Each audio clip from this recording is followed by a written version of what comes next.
Hi there, I'm Ella, and welcome to Haze Hue. Here I paint soft watercolor scenes while telling quiet stories made to calm your mind.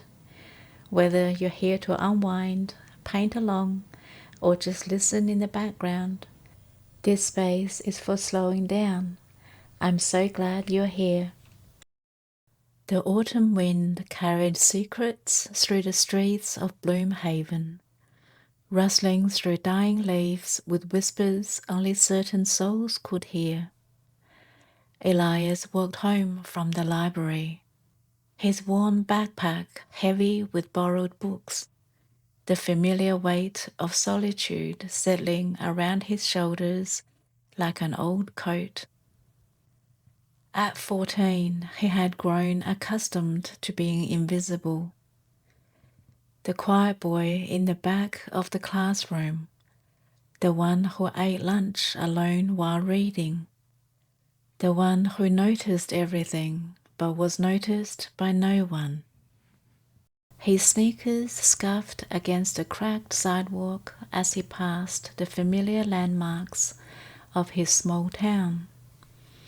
The hardware store with its peeling paint and dusty windows, where Mr. Kolowski always nodded but never smiled. The coffee shop where teenagers from his school clustered around small tables, their laughter floating through the glass like music from another world. The community center where his mother volunteered on Thursdays, teaching English to recent immigrants with a patience that Elias had inherited but rarely had occasion to use. The streetlights flickered on as dusk painted the sky in shades of amber and plum.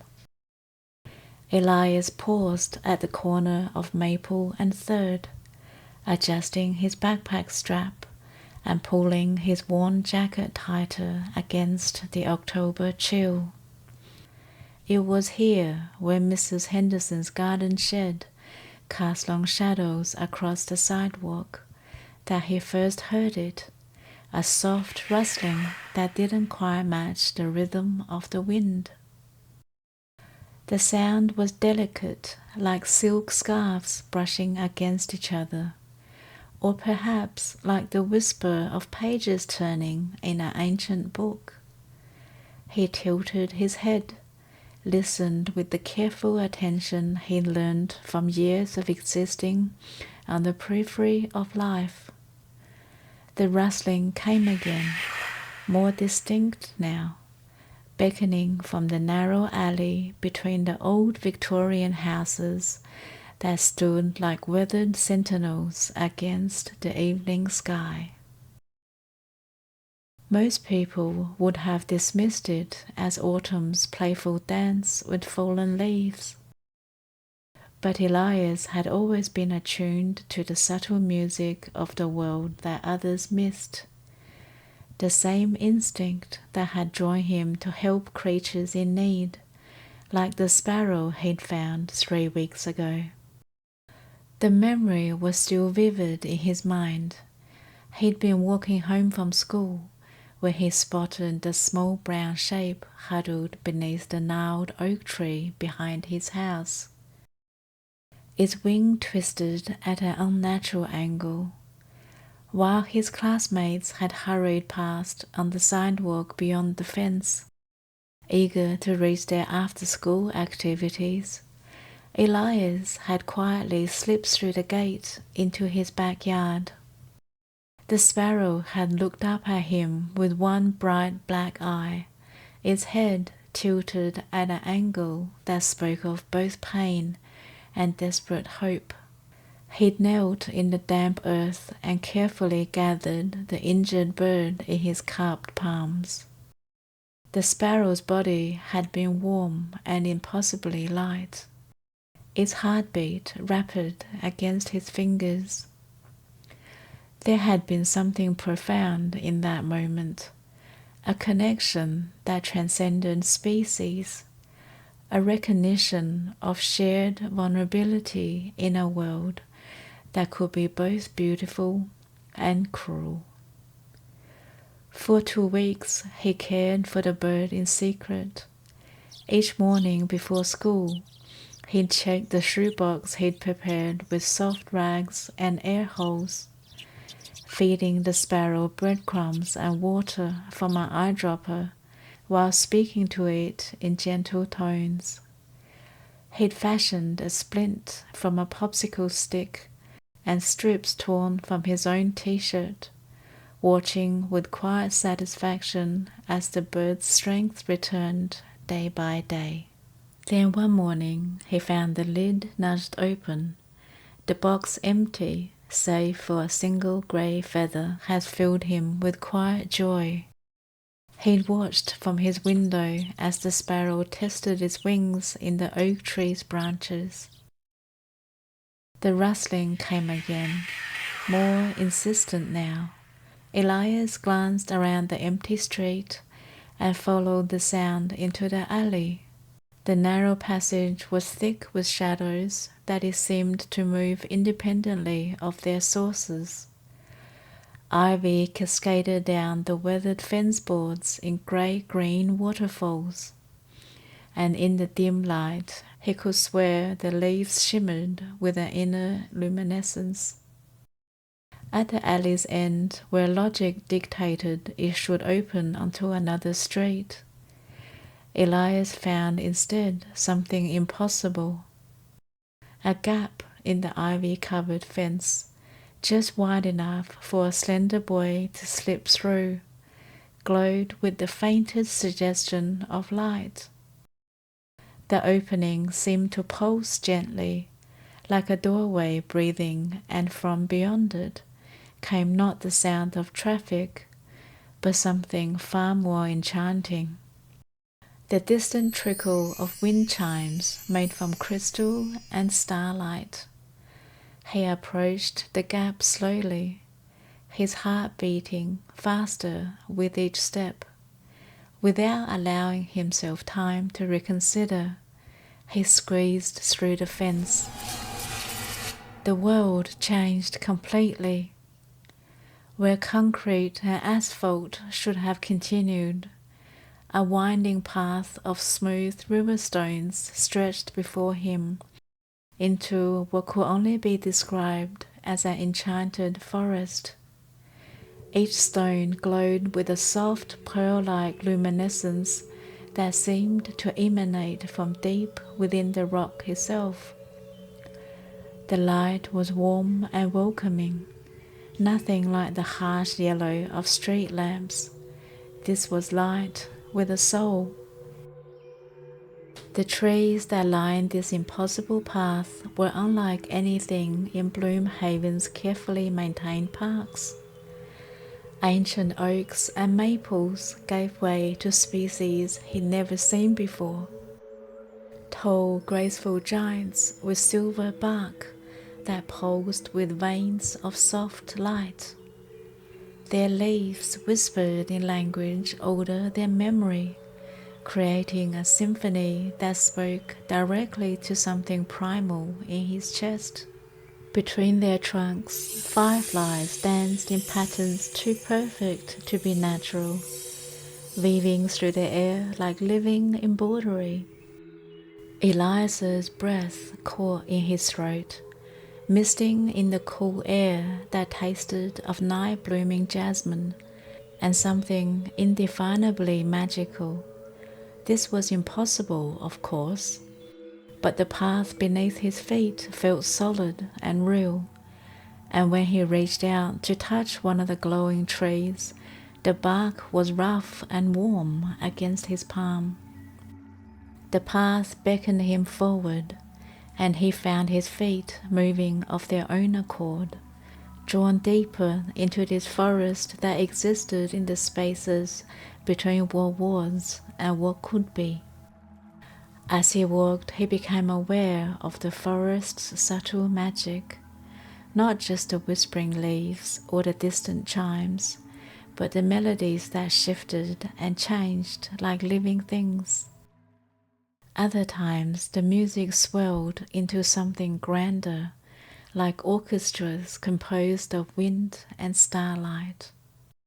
The trees grew closer together as he continued, their intertwined branches forming a canopy so dense that the rising moonlight filtered through in dappled patterns that moved and shifted like projected images from a magic lantern. Strange flowers bloomed in the shadows, trumpet-shaped blossoms that glowed with soft blue light, delicate bellflowers that chimed like tiny silver bells when the breeze touched them. When Elias reached out to brush his fingers against one of the luminous petals, it pulsed brighter at his touch, as if responding to some quality within him that he'd never known he possessed. He thought of Whiskers, the orange tabby that had appeared in his backyard 2 months ago, during one of the year's first cold snaps. The cat had been all ribs and matted fur, with eyes that spoke of too many hungry nights, while his mother had worried about fleas, and his father had grumbled about feeding strays. Elias had quietly begun sharing his lunch with the cat every day. The ritual had become sacred to him, sitting cross-legged on the back steps, while Whiskers devoured half his sandwich with desperate gratitude. Slowly, over the weeks, he'd watched the animal transform. The matted fur had given way to a slick orange coat that gleamed in the sunlight. Most importantly, the weariness in those green eyes had been replaced by trust. And now Whiskers waited for him every afternoon, purring like a small engine when Elias appeared at the back door. The path curved ahead, winding through a grove where the trees seemed to lean in like old friends sharing secrets. Mushrooms grew in perfect fairy rings around the trail, their caps glowing with the same pearl-white light as the stones beneath his feet. Above, the full moon sailed through wisps of silver cloud, its light seeming somehow more vibrant here, as if the forest existed in a pocket of reality where even celestial bodies shone brighter. As Elias walked deeper into this impossible realm, he became aware of other travelers on the path. They appeared gradually, no longer at the edges of his vision, but walking with him. Ghostly figures moving through the trees with the same purposeful stride that had brought him here. An elderly woman in a faded floral dress carried a wicker basket that seemed to contain captured moonbeams. A young man in paint-stained clothes walked with his hands extended, letting the glowing flowers brush against his palms. A girl about his own age moved silently between the trees, her long dark hair adorned with blossoms that pulsed like tiny hearts. None of them spoke, but Elias felt their kindness like warmth radiating from a fire. These were people like him, he realized. The quiet ones, the unnoticed ones, the ones who did good when no one was watching. The thought filled him with a sense of belonging he'd never experienced before. The path began to widen, and through the thinning trees, Elias caught glimpses of something extraordinary ahead. Light pulsed between the trunks, not the harsh yellow of electric bulbs, but something organic and alive, like captured aurora borealis. The musical chiming grew stronger, joined now by what sounded like gentle laughter and the soft murmur of amazed voices. Then the trees parted like curtains drawing back, and Elias stepped into wonder. The hidden valley spread before him like something from a fevered dream of beauty. It was roughly circular, perhaps half a mile across, surrounded by the same ancient trees that had guided him here. But it was the flowers that covered the valley floor that stole his breath and made his knees weak with wonder. Thousands upon thousands of blossoms carpeted the valley in a living tapestry of light and color that defied every law of nature he'd ever learned. They bloomed in impossible colors, deep sapphire, blues that pulsed like ocean waves under a full moon, soft lilacs that shimmered like silk scarves caught in a gentle breeze, roses that burned with gentle pink fire that cast no shadows. The flowers grew with no pattern he could discern, yet their arrangement was perfect, like scattered gems on a jeweler's black velvet cloth. Some of the flowers stood tall on graceful stems, their trumpet-shaped blooms facing the moon like solar panels drinking liquid light. Others clustered close to the ground in glowing pools, their petals so numerous they looked like spilled paint. Between them grew flowers unlike anything in any botanical text, spiraling blooms that seemed to contain entire galaxies, delicate crystalline structures that chimed like bells when the breeze touched them. But these were not ordinary flowers. As he watched in growing amazement, he saw that they were responding to the presence of the people in the valley. Where the elderly woman with the basket walked, the sapphire blooms pulsed brighter, their light reflecting the deep blue of her kind eyes. Near the young artist, roses burst into spectacular displays of color, their hues shifting and swirling like living paintings. And wherever the dark-haired girl moved, delicate lilac blossoms opened in her wake, their soft light creating a trail of beauty that faded slowly behind her. Elias descended into the valley, his feet sinking into grass so soft it felt like walking on clouds.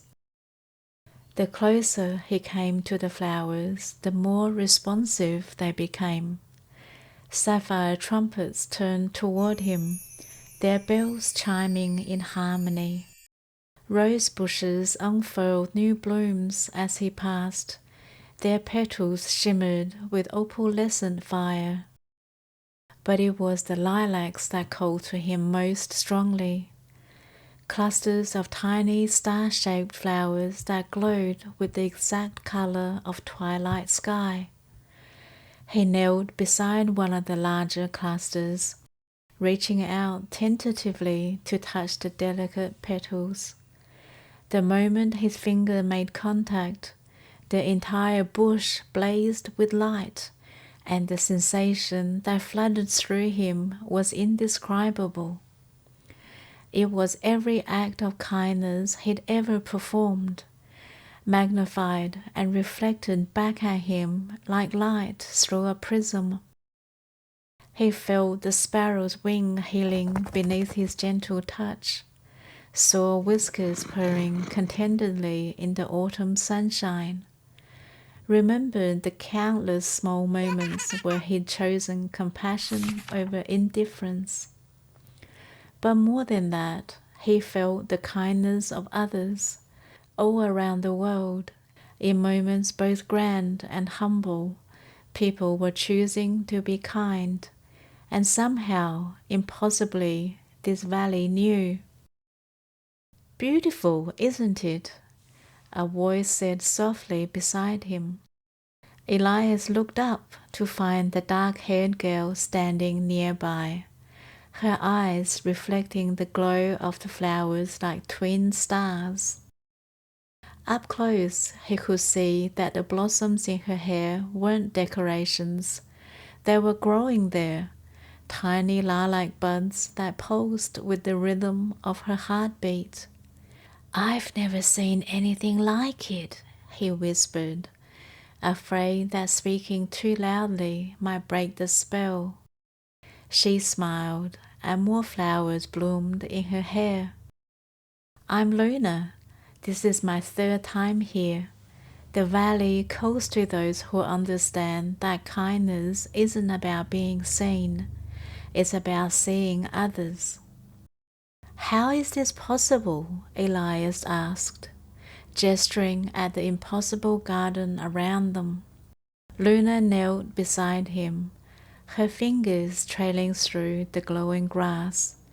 "My grandmother told me stories about places like this, hidden spaces where the world remembers goodness. She said they only exist in the spaces between, where dreams touch reality." She plucked a small lilac blossom from her hair and offered it to him. She also said they only reveal themselves to those who carry light in their hearts. The flower in his palm pulsed warmly, and Elias felt a connection not just to Luna, but to everyone in the valley. They were a family of strangers, united by their quiet kindness and their ability to see magic, while others saw only emptiness. As the night deepened, more of the flowers began to bloom. Elias watched in fascination as buds that had been closed tight unfurled like time-lapse photography, revealing new colors and patterns. Some flowers sung, literally sung, their voices creating harmonies that seemed to emerge from the earth itself. Others danced, swaying to music only they could hear, their movements creating waves of light that rippled across the valley floor. Near the center of the valley, Elias discovered something even more extraordinary. An ancient tree, larger than any of the others, grew with its massive trunk spiraling up toward the moon. Its bark was silver white, inscribed with symbols that seemed to shift and change when he wasn't looking directly at them. But it was what hung from its branches that truly amazed him. Instead of leaves, the tree bore thousands of small glowing fruits, each one containing what looked like a captured memory. As he approached, one of the fruits pulsed brighter than the others and dropped gently into his outstretched hand. The moment he touched it, images flooded his mind. A young woman stopping to help a lost child find her parents. A man sharing his umbrella with a stranger in the rain. An elderly couple feeding birds in the park every morning for 30 years. "The tree of remembered kindness," Luna said, appearing beside him again. "Every good deed, no matter how small, is preserved here. The valley grows stronger with each act of compassion." Elias watched as more people approached the tree, each receiving their own glowing fruit. Some laughed with joy at the memories they witnessed. Others wept quietly, overwhelmed by the beauty of human goodness. All of them seemed transformed by the experience, their faces glowing with the same inner light as the flowers around them. The festival, for that's what this was, Elias realized, a celebration of all the kindness that went unnoticed in the world, continued throughout the night. He wandered through groves of impossible beauty, each section of the valley revealing new wonders.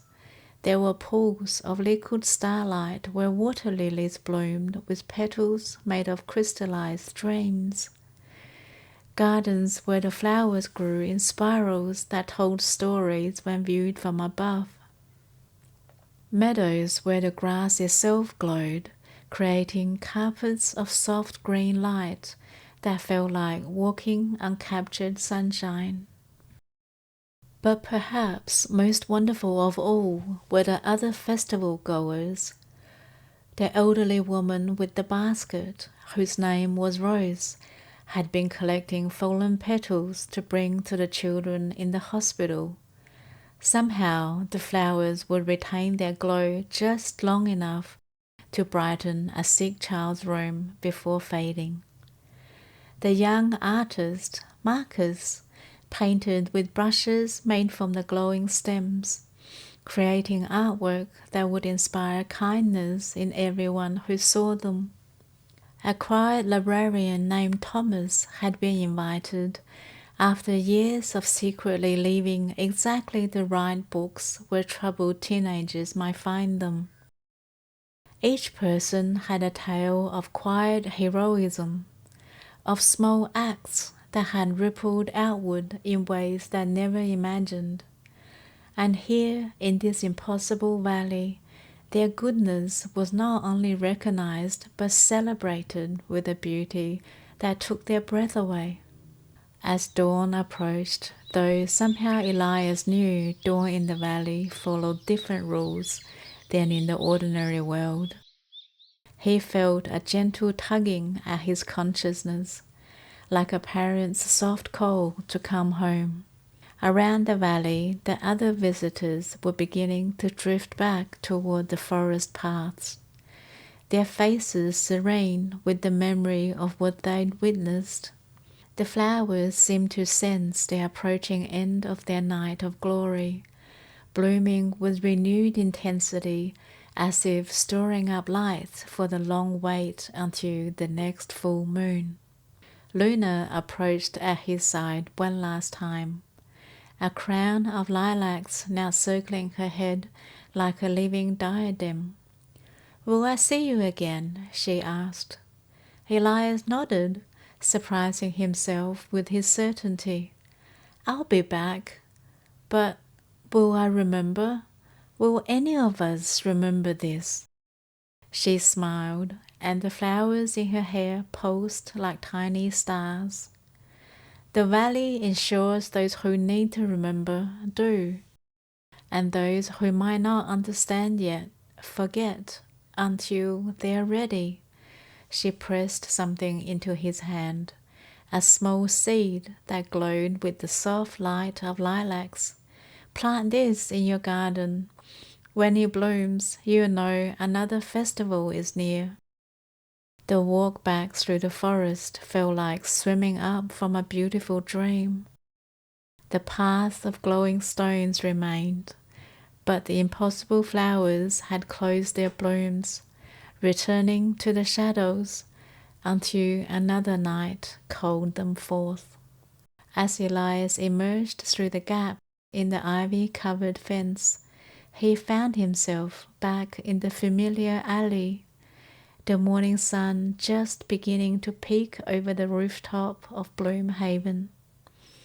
For a moment he wondered if it all had been a dream, but the seed in his pocket pulsed with warm light, and when he looked at his hands he could still see faint traces of the flower's glow on his fingertips.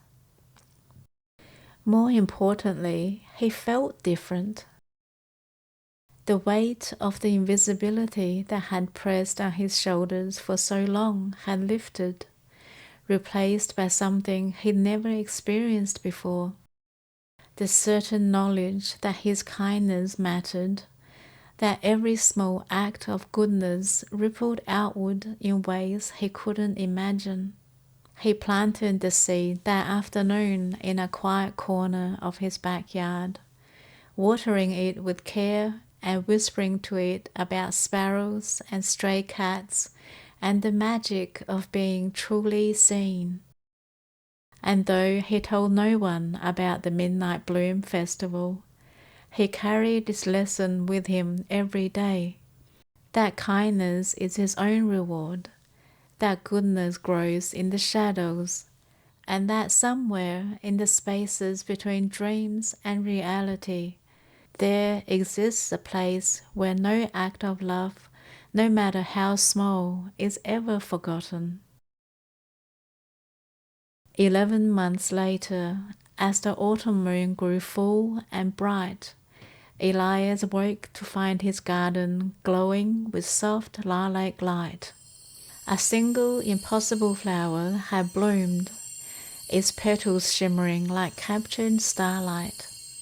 In the distance he could hear it, the soft rustling of leaves, the gentle chime of crystal bells, the whispered invitation to return to the valley where kindness was remembered and celebrated under the eternal dance of moon and stars. He dressed quietly, his heart full of anticipation, and followed the familiar path back to wonder. The valley was even more magnificent than he remembered, filled with new flowers and new faces, all of them glowing with the light of those who had chosen love over indifference, compassion over cruelty. And there was Luna, waiting for him with her crown of living flowers, ready to welcome him home to a place where goodness bloomed eternal under the watching moon. The Midnight Bloom Festival will call to him every year for the rest of his life, a reminder that in a world often cruel and cold, the choice to be kind was both the most ordinary and the most extraordinary thing a person could do. And in that hidden valley where impossible flowers bloomed in the darkness, Elias had found not just magic, but the truth that would guide him through all his days, that every act of kindness, no matter how small, creates ripples of light that spread outward into infinity, making the whole world a little brighter, one heart at a time. Thank you for spending this quiet moment with me. I hope the Midnight Bloom Festival brought a little light to your day, or helped you drift into a gentler night. If you'd like to hear more calming stories like this one, or simply sit with me as I paint and share quiet thoughts, you're always welcome here. Until next time, may you notice the small kindnesses in others and in yourself, and who knows, perhaps one evening, under the full moon, the flowers will call to you too.